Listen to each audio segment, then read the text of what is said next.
Hi friends, and welcome to a quick midweek video. I am the Cyber Haggis, a raspberry pie crudely lashed to a savoury pudding. So sit back, let my gentle Scottish murmur and your love of miniatures lull you into a false sense of security. I recently ordered some bits from a company called Rotten Factory. They're based in Poland and all their stuff is resin. So this is the box it came in. That was me when I opened it. That wasn't anything to do with the post or with Rotten Factory. I only ordered 2 miniatures, but they sent me some free stuff as well, so that was quite nice. So the first thing that I ordered was this chap. He is from the Cult of Rot, and he's like an executioner or something like that. He looks quite good. Really nicely cast. Let's break him out. If I can get him out of the bag, that is. So he comes in 2 pieces. There's his axe there. You can see that's got quite a lot of detail on it. Doesn't seem there's a huge amount of flash or anything. And there's the man himself.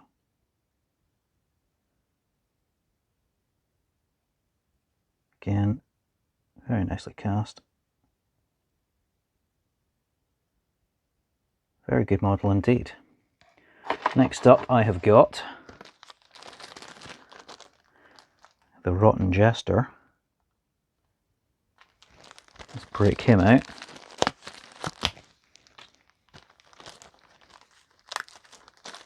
Oh, bag split. 2 seconds, there we go. Again, he comes in 2 parts. Got his mace. Try not to drop it.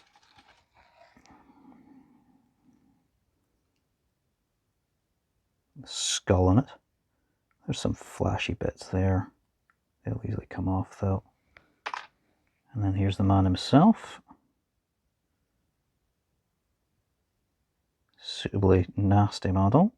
I'm going to be using them for my dark fantasy game for Bloodmoor. I also got this nice little bag. Hi Peter, thanks for your support. And in it are 2 barrels. I didn't order these, they just come free. A barrel full of heads. That's nice, isn't it? And a barrel just full of miscellaneous body parts. I think they'll go in quite well with the dark fantasy thing. So each of those models, the Executioner guy and the Jester, were £6 each, and shipping was £4. You know, considering the quality of the models, considering how far they've had to come, I'm really happy with that. Nice free bits, always a nice surprise. I'd quite happily order from them again, 5 out of 5. If you want to see more unboxing videos, more miniature painting, more scenery creation, you'll find them all on the Cyber Haggis channel. Remember to like and subscribe. We'll talk to you again soon.